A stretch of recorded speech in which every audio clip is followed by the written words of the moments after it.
All right, I believe we are live. Good morning, ladies and gentlemen. Welcome to our regular interview series here. Today, we again have our very special guest. It's always a pleasure, the wonderful pianist and composer and arranger and world traveler, George Colligan. George, thank you for joining us again. Always a pleasure, Kareem. Yeah. I mean that. I really mean that. It's like that teacher from that old sitcom, The Wonder Years, was always talking so monotone. Anyways, well, today what I wanted to focus on was, and we can always, go lots of different directions, and you always have very great things to say, insightful things that are helpful to beginners and professionals alike or non-musicians. But I wanted to talk about your associations with Buster Williams, and you've been with his band for performing with him. How many years now have you been working with Buster? Well, the first time I ever played with him was in 1995. So I guess it's, the association has been going on for, I guess, about 27 years. But I can't say that I wasn't playing with him regularly. I did a few things with him, 95, and then, just here and there, just a couple times. But it was around 2001, I believe, where he left me a message, and I was in Europe.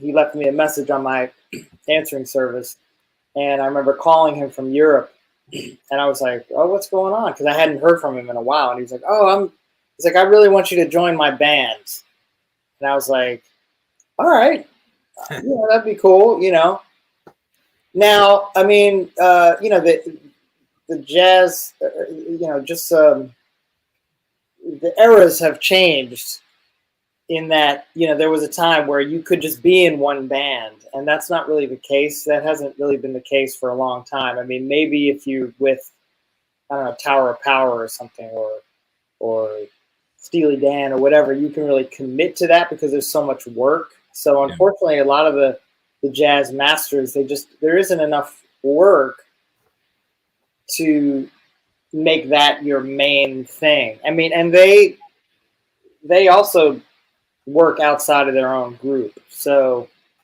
in the days of Art Blakey, you joined Art Blakey, you were in Art Blakey's band. That's all you did. Yeah. You might do some things outside of that, but you had to be committed to whatever your kind of main band was supposed to be. So, yeah. So with Buster, I mean, it's always been kind of juggling,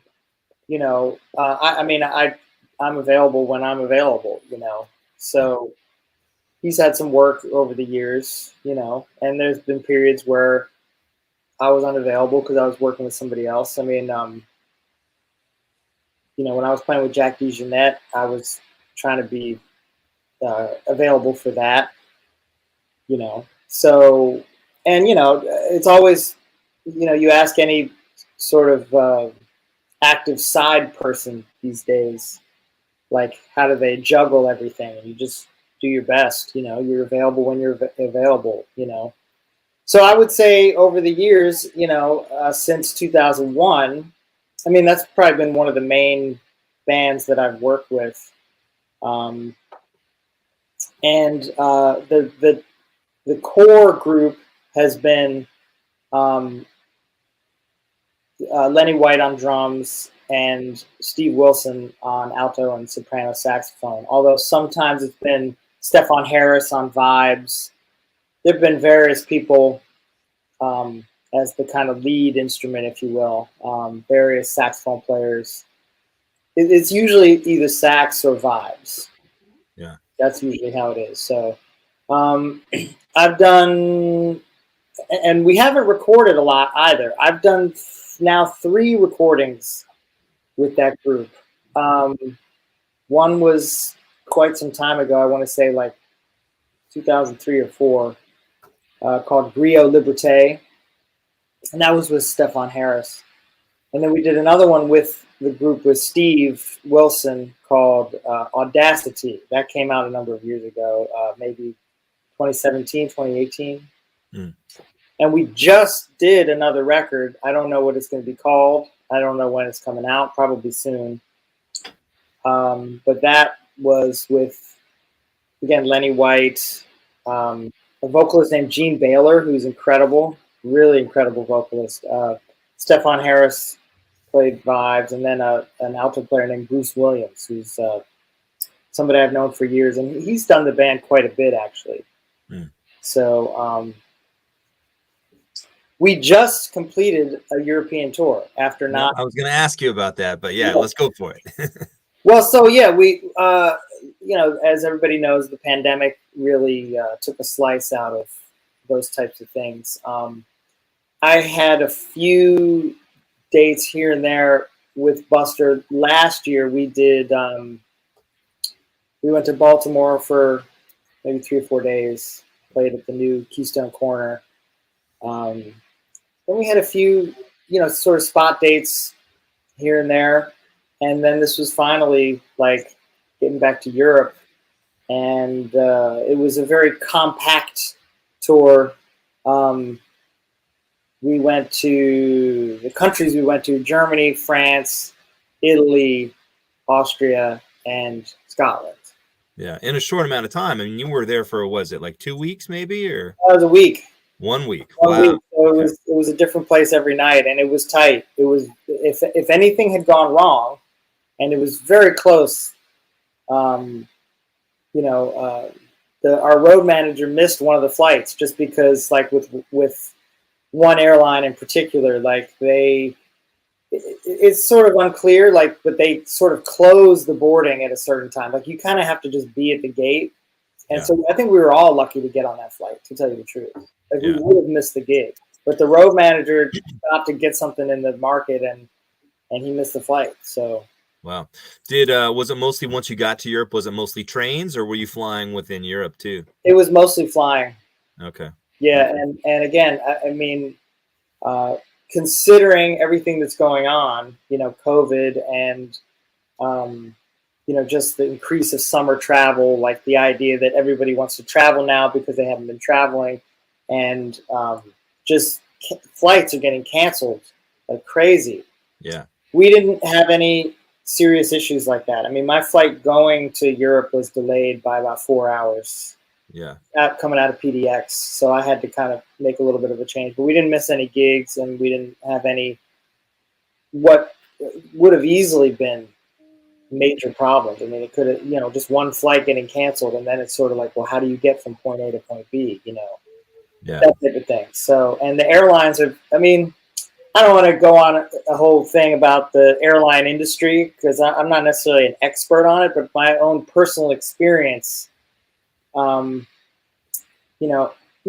again, they can fly you from point A to point B. That's cool. But everything else about the airline industry is it's sort of like it's punitive almost. It's like all you want to do is patronize their business, and you kind of feel like a schmuck for, like, just the way you're treated. It's like they figure out ways to nickel and dime you, and they, the boarding atmosphere is so tense, and it's a very one-sided relationship. Like I was saying, for example, if you're like 1 minute late, they'll, oh, I'm sorry, but the boarding is closed. But meanwhile, if they're 4 hours late, there's nothing you can do, Right. It's a very tense way to get around, unfortunately. It's just, in the future, I would prefer to do the train thing. I mean, anytime I'm taking the train, it's just way more pleasant, because it isn't that, and the security thing isn't as heavy, you know what I mean? You just get on the train. So. Yeah, definitely.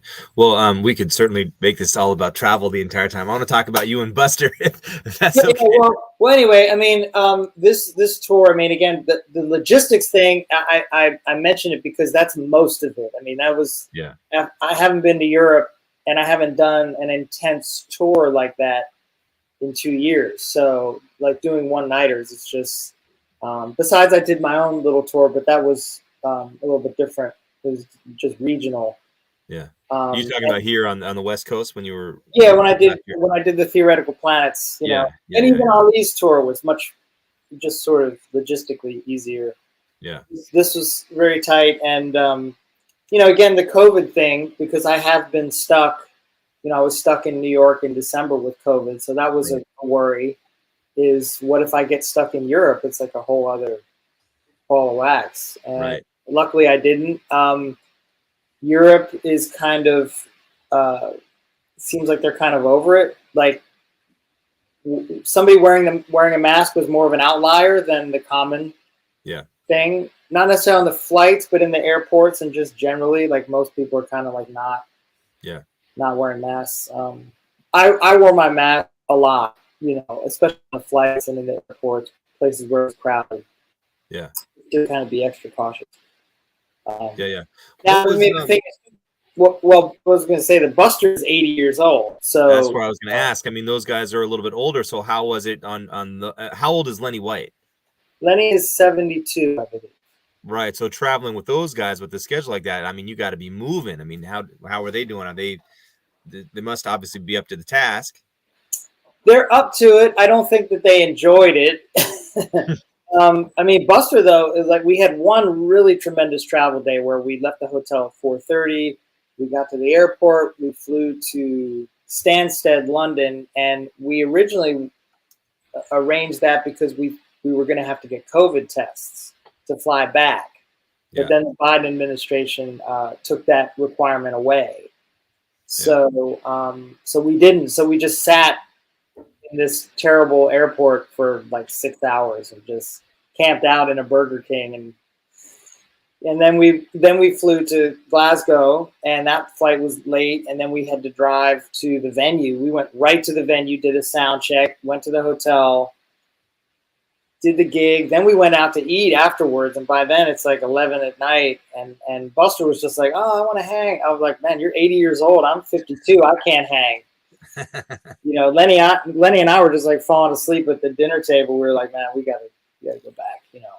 So that type of thing, it really wears on you. And now, musically, it's like you know, wearing comfortable shoes. It's just there. We don't even have to really think about the music. Yeah, the music is totally there, and the vibe is there. So that's the easiest part of it. Right. There's a couple you posted. There's a couple of YouTube videos of you guys playing on the tour. A couple different ones. I think one was like I didn't know what time it was. I think you guys played, and I'm curious, not to interrupt, but the body of work that Buster must have. Is he the main contributor to the music, or are you playing your tunes, Lenny's tunes, some of Steve's tunes? I mean, since I've been playing with Buster, it's mostly a vehicle to perform his compositions. Okay. Every now and then, like. There was one of my tunes that we were playing called Lost on 4th Avenue because we had a little trio thing. It was a trio under my name that included Buster and Lenny. I was going to say there's an album. You guys did an album, right? Yes. Yeah. Yes. So sometimes we would play that tune, but for this, we had a couple new ones from his new record. So we did those in addition to some of the old chestnuts. Music. The music is fine. Yeah.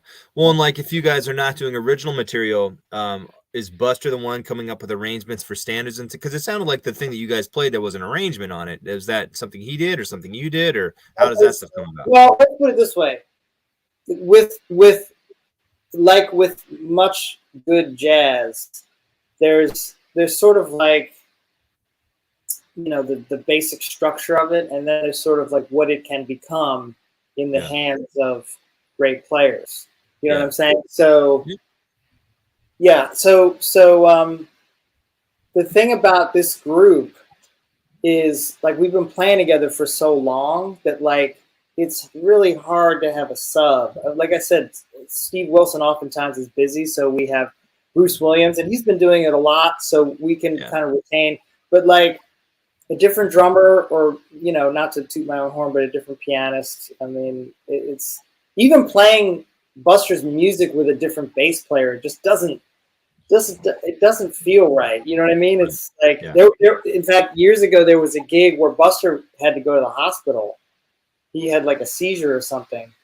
And and it's funny because he wanted to make the gig. Like he was in the hospital, and we were supposed to play at Smoke, and I got this call as I was leaving to go to Smoke, you know, to take the train. And he was like, "I need a sub. I'm in the hospital." I was like, "All right." So I called Josh Ginsburg, I think, to make the gig. And Buster said he was in the hospital. He was like, "Doc, I gotta be at Smoke tonight." He's like, "No, you're not gonna be at Smoke." But he showed up the next night. Yeah. And he was great, and he sounded great. So, but with the sub musically, it just the sub, no, it just didn't. It doesn't work, you know. So that's you know, when you really have a good band is when no one. It's like it's not even about having a piano player or having a bassist.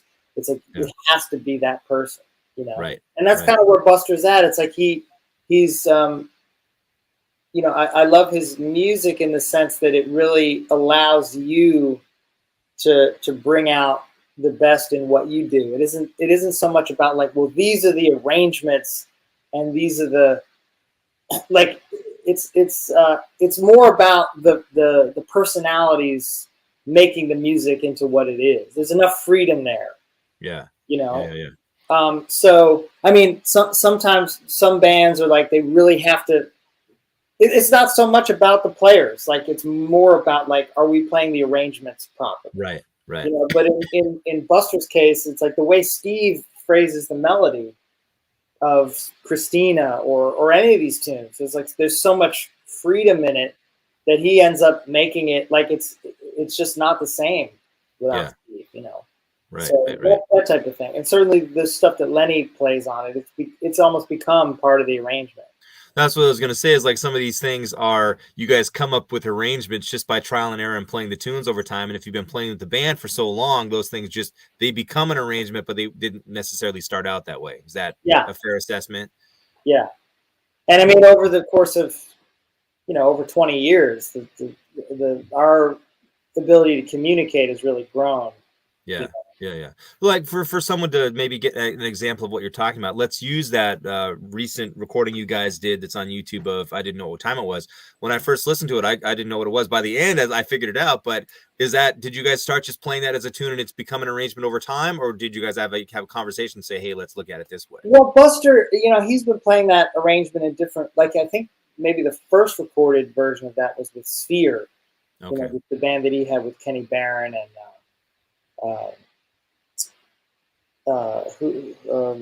Ben Riley, and I'm spacing on the saxophone player's name. Played with Monk. Charlie Rouse. Charlie Rouse, yes. So that was the original group. So they played a lot of Buster's tunes.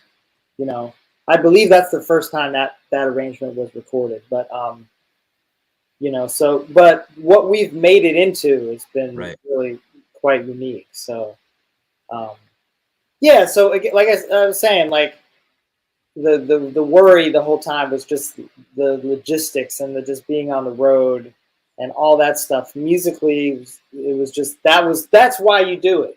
You're basically paid to schlep your gear from city to city and to, you know, deprive yourself of sleep. You know what I mean? That's essentially what it is. You're being paid for sleep deprivation. Yeah, but you could say the same thing about even staying home as a working jazz musician. It's the same thing monetarily. It's like, what's going on, you know?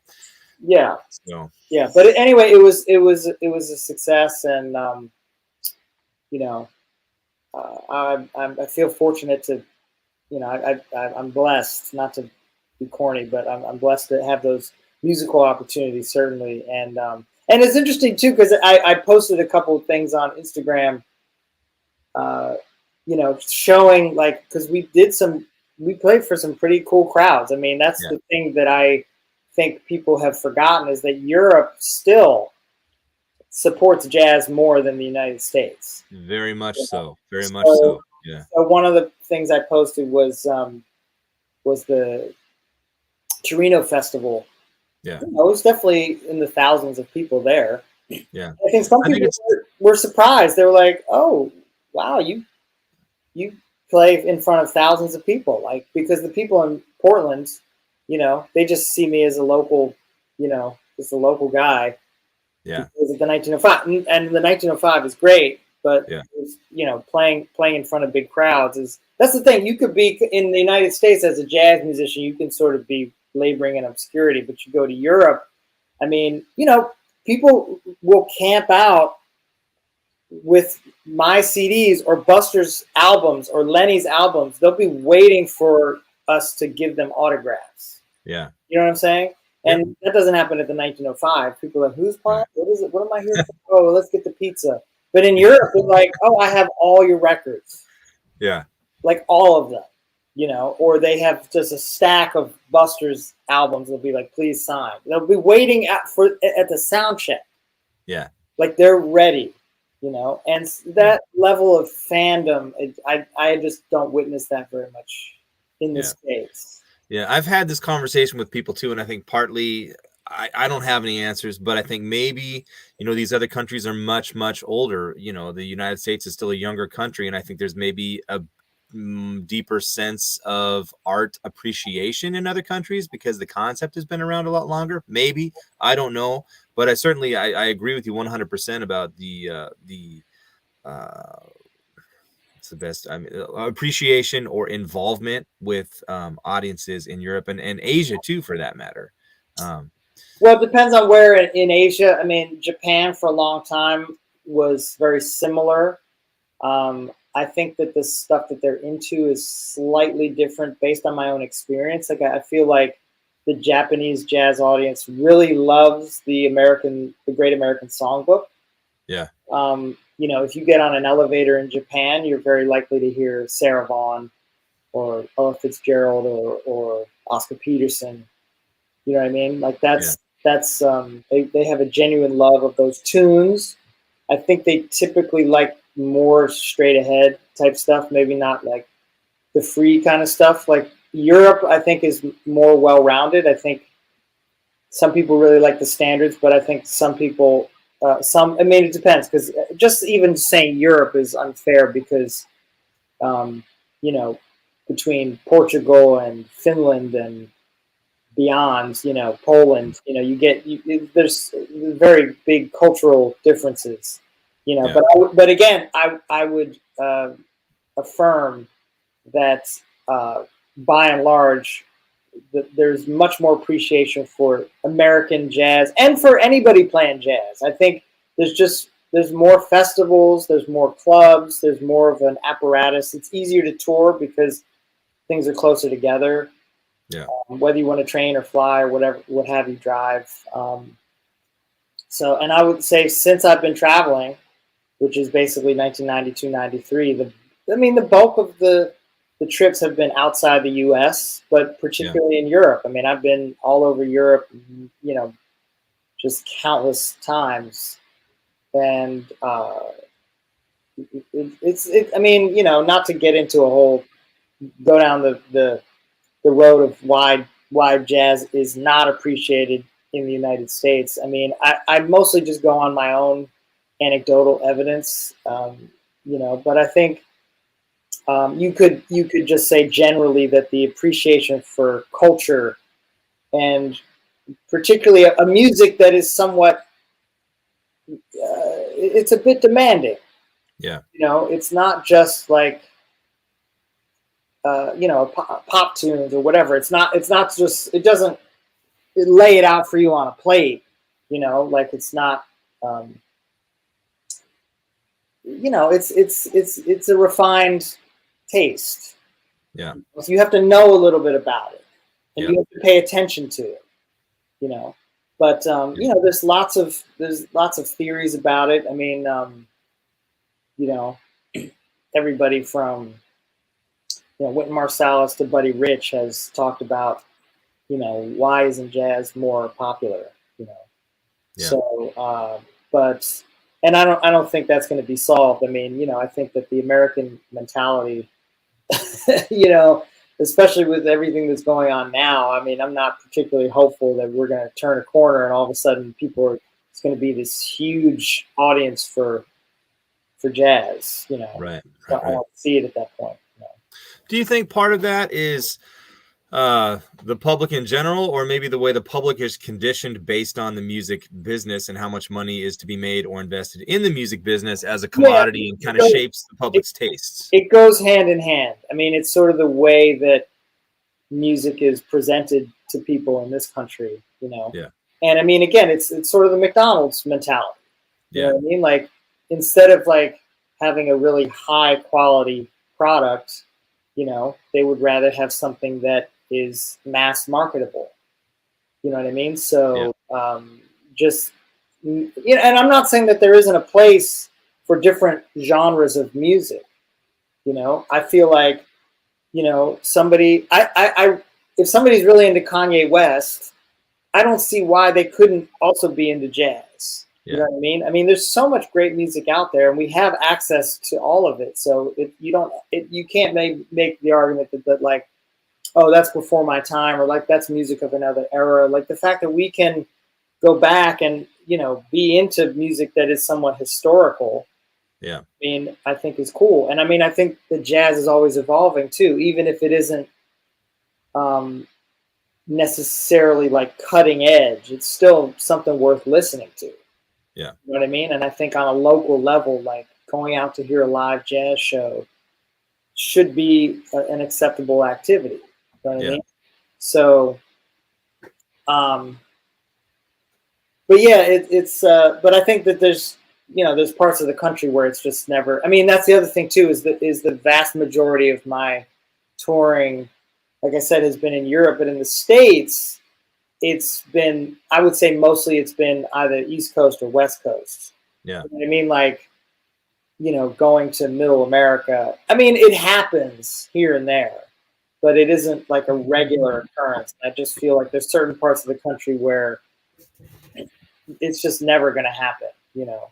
Right. So it's interesting because I was thinking that right before the pandemic, I went to two places I don't think I had ever been. Houston and Tulsa, Oklahoma, with Scofield, John Scofield. Yeah. And you know, at the time I was like, you know, don't mention Trump, you know. So, but you know, I feel like it's only getting worse. So I just don't feel like there's going to be. I don't feel like I'm going to see some kind of a reconciliation or like sort of people waking up and seeing something different. I think both sides in this country are becoming very entrenched. Yeah. But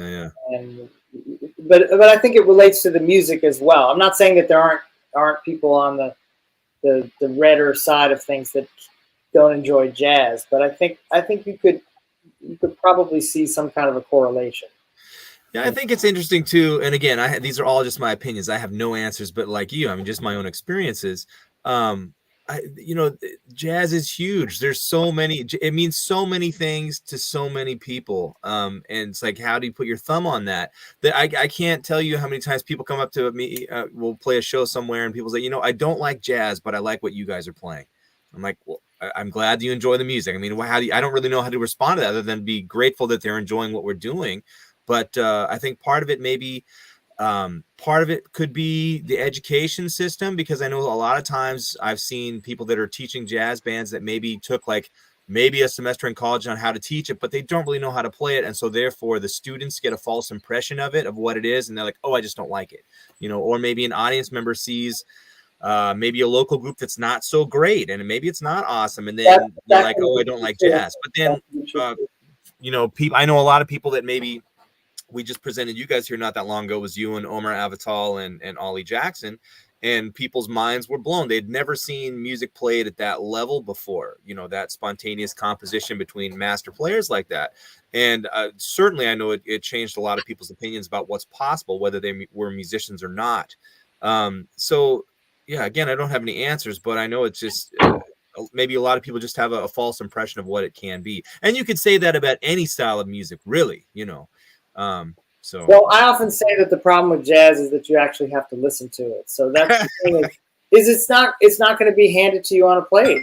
Yeah. You know, it's something you have to pay attention to. It's kind of like, you know, there's the difference between, say, like a very silly sitcom from the 1970s. Like it's sort of just very like you don't have to really pay attention that hard to follow along, you know. Right. But then, you know, reading some kind of complex narrative or something, or you know, reading you know, whatever it is, a Tolkien novel or a James Clavell novel or something like that, you know, like you have to be paying attention, you know, and or even watching a movie with a lot of complex relationships between characters, you know. Yeah, I mean, we could go down this rabbit hole too, and this is a big beef of mine with movies nowadays.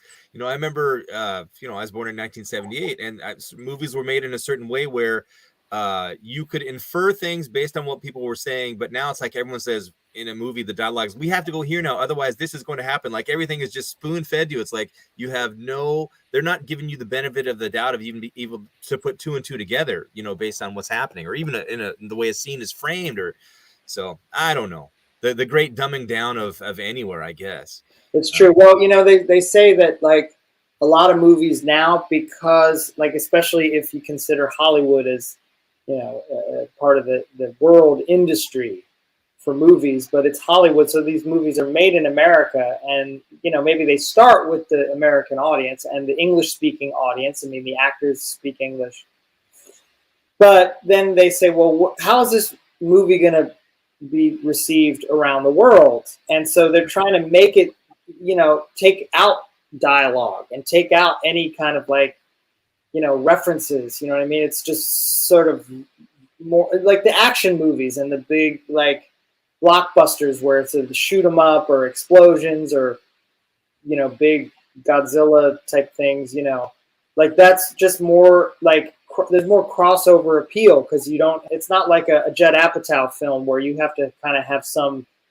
sense of what you know, his characters tend to be like 30, 40-year-old stoners, you know what I mean? Who like have all this kind of inside reference to American culture that doesn't translate to someone in India or someone in, you know, Uzbekistan, and, you know, I don't know if if they get Hollywood movies or Bulgaria or whatever, you know what I mean? Like it has to be something that has a very massive appeal, because they're just trying to make money. I mean, it's at the top of the chain is the bean counters, you know what I mean? And those people tend to not really have an artistic sense.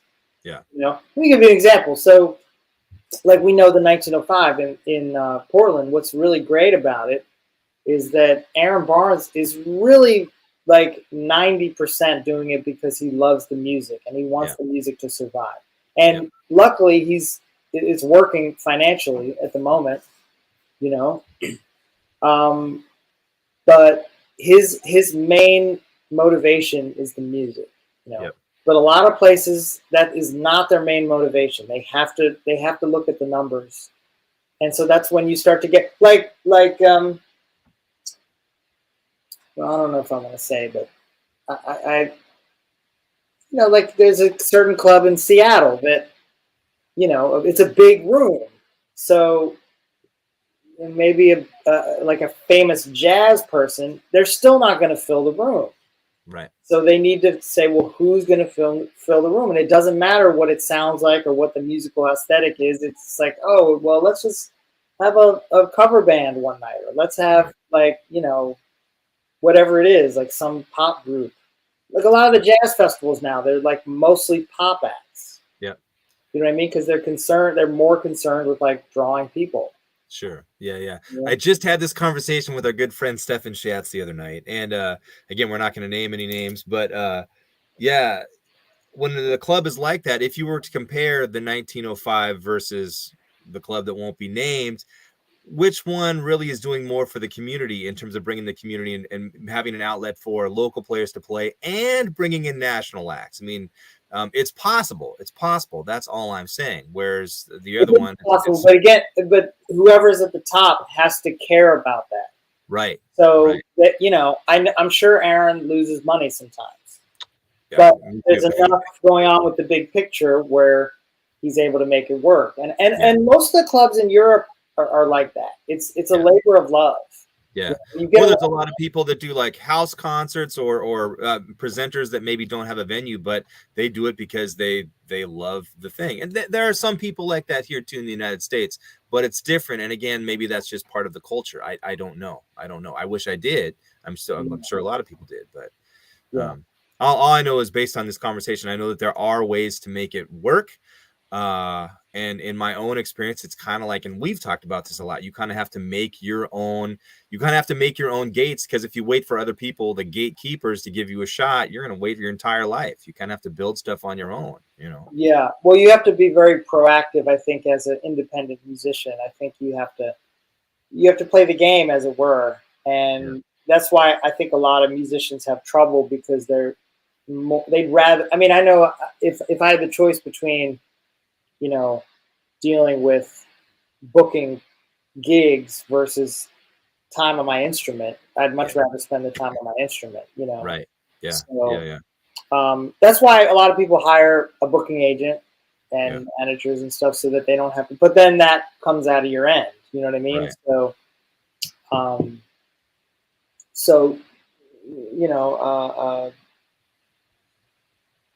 I don't know. I have done a lot of my own booking in the past few years, and I haven't been doing a lot of it just because there hasn't been as much to do. But before the pandemic, I felt like I was kind of on a bit of an upswing. Like, I'd done some West Coast touring and some East Coast touring and some European touring as a leader.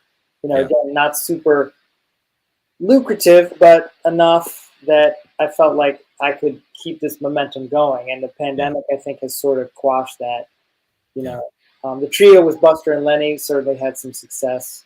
Yeah. I'm trying to figure out what I want to do next. Well, here's a question for you. After being there with Buster and Lenny and playing, large clubs, small clubs, and everything in between, do you think, like, in your opinion, from playing there in the past, I mean, would you consider going out there as a leader again and playing? And do you think there's enough? Because I see more and more artists are coming back and forth and playing out there and doing okay, I'm assuming, because they're doing it. Yes. Yeah.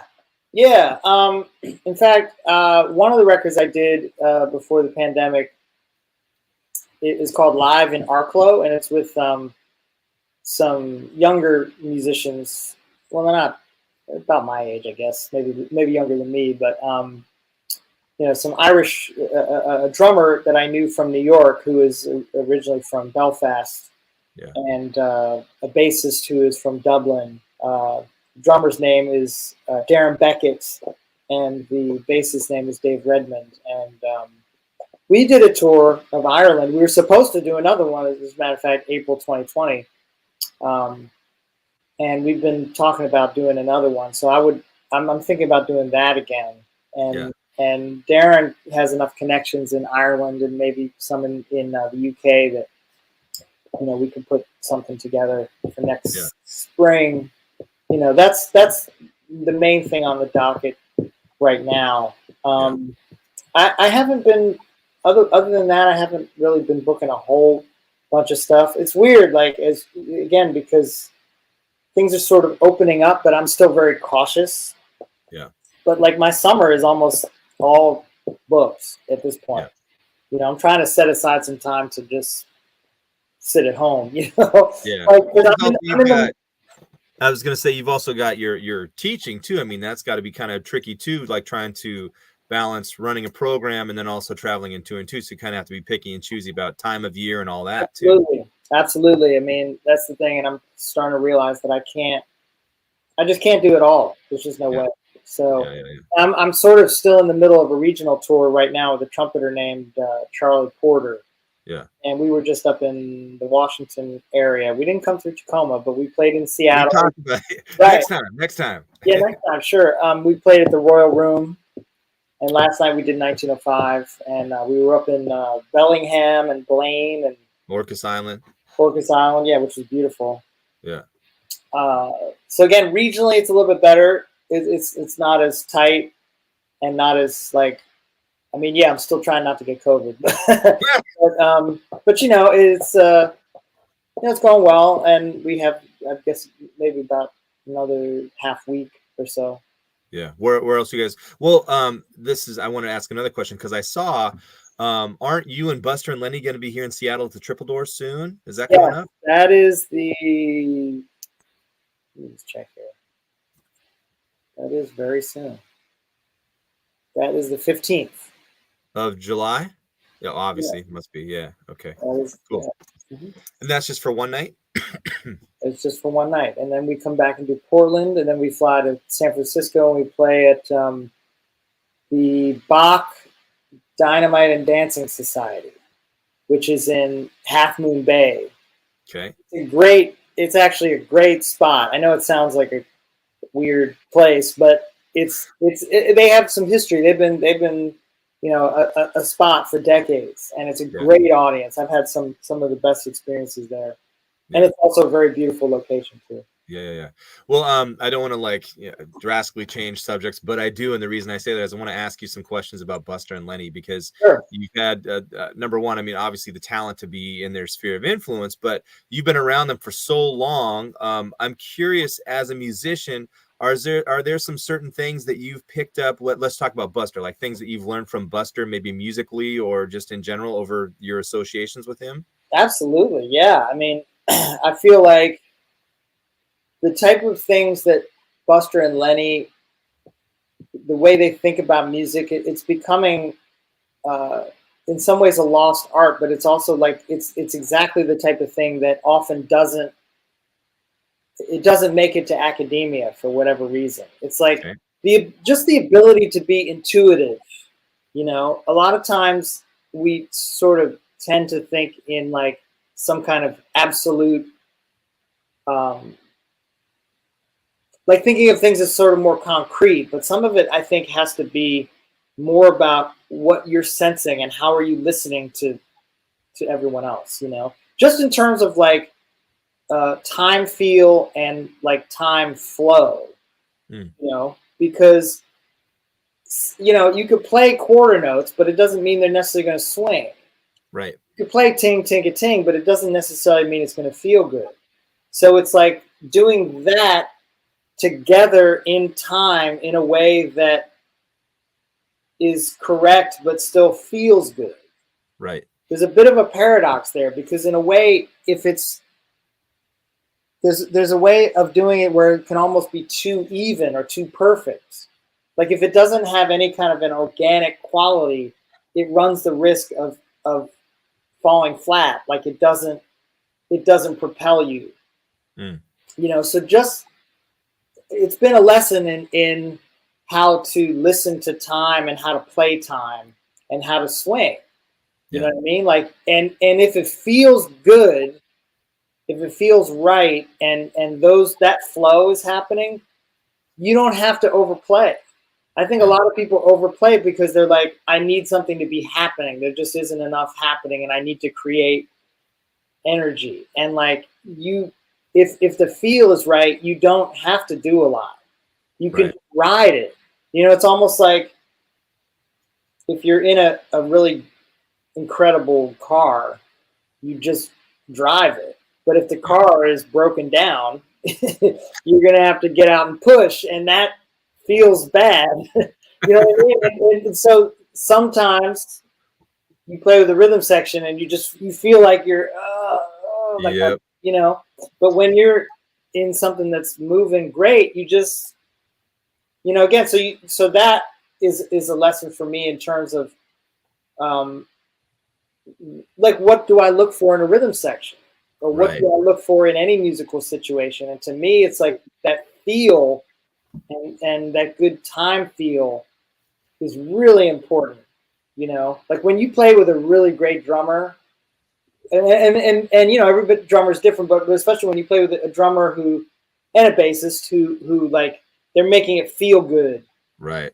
And like, just to give you an example, and shoot, I'm spacing on the bass player's name. His name is Mike, but it was Willie Jones. Willie Jones came through 1905, and I got to play with him. Mike, he's a really good bass player. But anyway, the feel was swinging, and people were like, "I've never seen you smile so much." And like, because I'm digging it. You're not pushing the car. You know what I'm saying? You're just riding it. you ride. So with Buster and Lenny, I just feel like I could play for hours because it just feels. I've had the same feeling with Jack DeJohnette. You know, it was like just his approach to that, which again you could explain to somebody. You go ting ting a ding, chick a ding, chick a ding, but that's not it.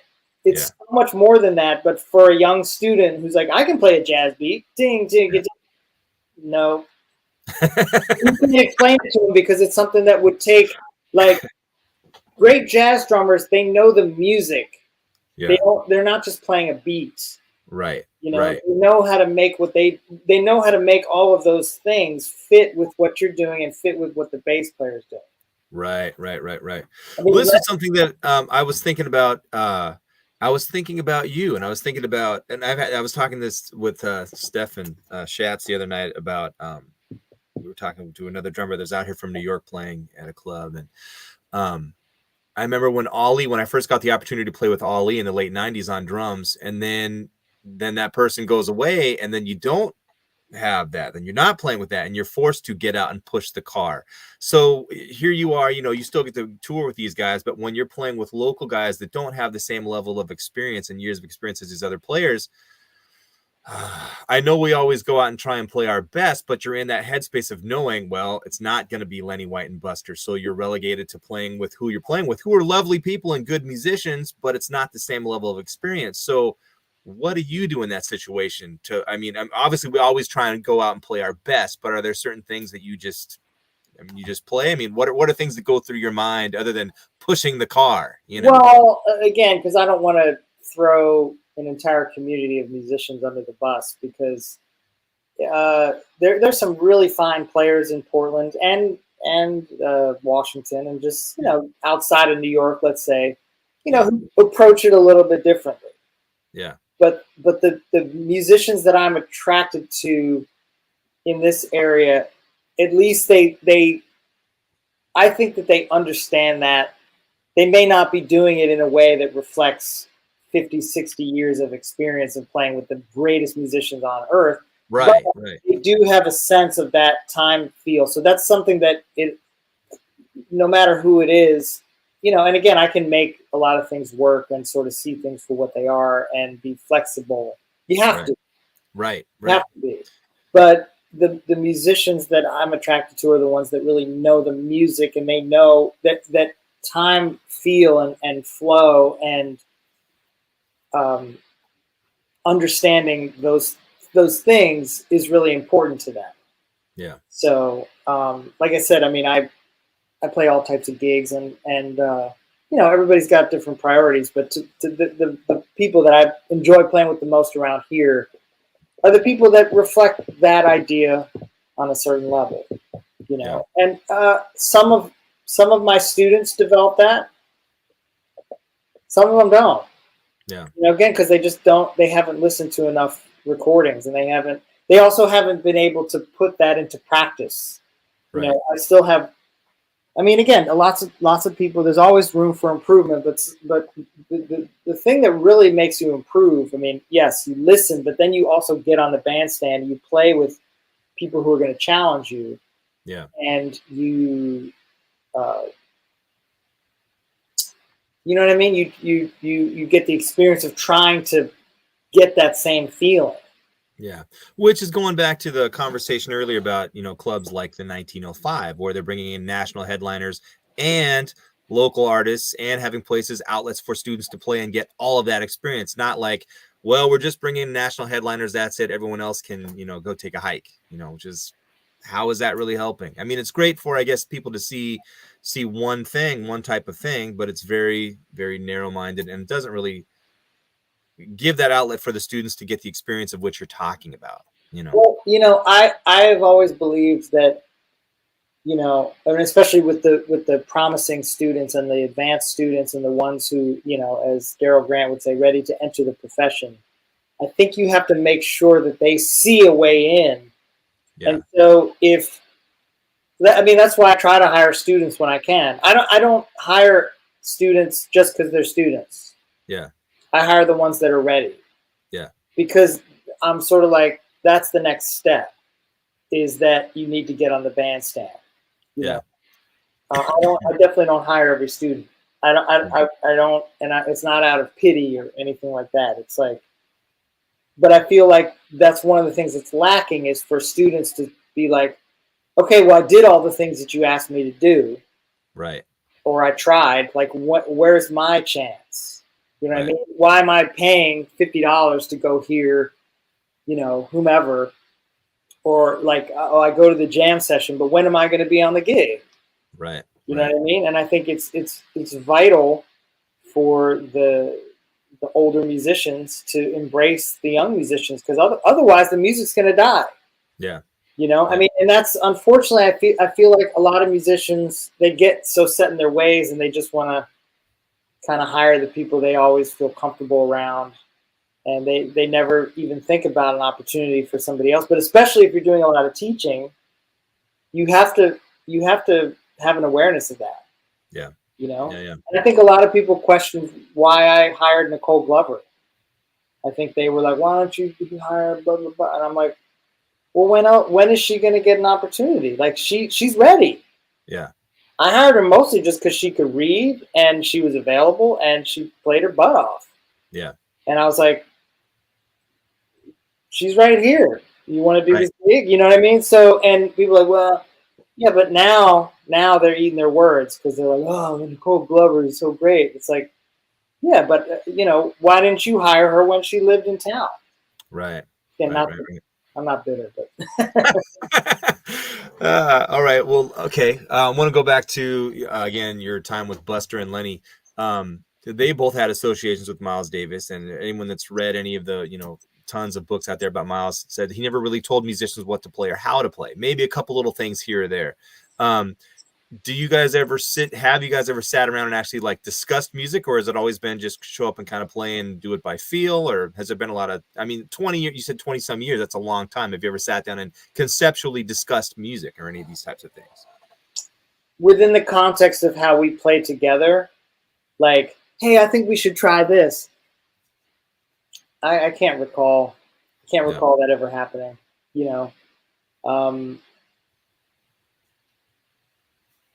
Can't recall. I think it's more just about communicating in the moment. You know what I mean? And it's lucky to have that, I've seen Buster make a few comments to sub horn players. Sometimes he's got to, if it's a sub, what's his name? Trying to think here of all the different subs, but sometimes he might have to make a point about just something that we do, but not necessarily like, hey, you should try leaving more space, or no, we don't ever talk in those terms. Yeah. And Lenny has a lot of very strong opinions about the music, and Buster does as well. But just to give you an example, a lot of it is just, Buster's at the point where he just wants to have people that he likes. It's not necessarily like he's gonna call somebody. He doesn't want to have to train somebody, as it were. Right. You know what I mean? He wants somebody to come in who's already kind of ready to do it in a way that he likes. Right. We went through this whole thing about just musicians who we thought could be a good sub. Right. Especially either the alto or vibes, and we would say, well, what do you think about so-and-so? Be like, man, so-and-so is incredible. Would you ever hear so-and-so in this band? No. We went down the list, and you know what I'm saying? Because it's like, you can appreciate how somebody plays, but doesn't mean you necessarily, you don't think that that's going to work for what you do. Right. Yeah, I think that's a very important and great point. Yeah, definitely. Yeah. Now you're a wonderful drummer. For those that maybe watched this thing and saw the Theoretical Planets project, and you've been doing that for a long time. Did you already play drums before you knew Lenny, or did that come as an extension of playing with Jack or all these great drummers? Let's start with, when did you start playing drums, and was it an extension of working with all these guys? Well, I started playing drums way before that. I was a frustrated trumpet player I think the first time I ever really played drums, I'm trying to think, like I took this kind of summer music camp, and I think just as an auxiliary instrument, I got to play snare drum or whatever, and I was like, oh, this is kind of cool. And then I know at one point I had, this is in the early 80s, when rap music was a relatively new thing. Yeah. And I remember really being into this Grandmaster Flash song called New York, New York. And I had the whole thing or at least I thought I had most of it memorized. And so people in my neighborhood would try to rap. And so I remember making like I had a cassette where you, like a boombox that you could do one overdub. Yeah. So I put together this little pots and pans kit. Like it was like a cookie tin and like a chair and then my snow boot. And I made a little drum set with chopsticks. Yeah. And I recorded a beat. And I recorded the beat and then I rapped over it. All right. So that was kind of the beginning of drums. And then eventually... We can find this on YouTube, is that right?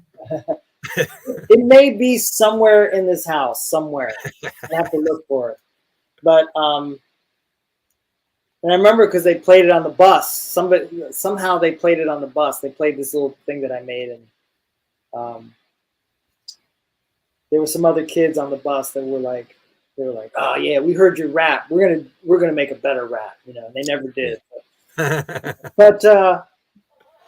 But anyway, so then I think somehow I got a kit, some kind of like rock kit. And I used to just kind of jam on my own, mostly self-taught. But I was listening to records. I was listening to jazz records, and so, you know, I kind of learned how to swing a little bit, and you know, just basic. I was listening to a lot of Rush, you know, so that was kind of a fascination. And so yeah, I was definitely playing more drums before I really ever got serious about piano. Okay. You know, piano was really just a tool to become a composer. Gotcha. I never really saw myself being a pianist. Yeah. You know, I thought, in fact, when I did start at Peabody and I was frustrated with my trumpet playing, I was thinking like maybe I'll transfer to Berklee and play drums. You know, and it just ended up I stayed, but then I got more into piano while I was there, and that kind of snowballed. I'm sure I've covered that territory in other interviews. Yeah, I completely got off track here. I need to open this up for questions. If anybody watching has questions for George or myself, please let us know at this time in the last like 5 minutes that we have. And I always forget to do this too. Thank you to our sponsors. So of course that's KNKX, Ted Brown Music, Tacoma Creates, Titus Will Cars, and Edward Jones Financial Consultant Rick Gray, because we certainly could not do this without their support and all the people that watch and do on donations and come out to gigs and support that kind of stuff as well. So we greatly appreciate it. But if you have any questions, throw them in the comments now, or you can do it and we can get to them after the fact as well. So you got to think coming at the Triple Door. Where else are you playing? You got this run with Charlie Porter. You said you've got some more shows coming up with him. What's going on? Yeah, we have tonight we're at Tavern on Cruise, and then we play at Christo's in Salem. The pizza place. Yeah, that's Thursday, I believe. Today's Wednesday. That's in Salem. Yeah. So tomorrow we play in Salem. Friday we play in Bend. Saturday we play in Eugene at the Jazz Station, and then on the 3rd we record. Oh, cool! Are you recording in Portland or?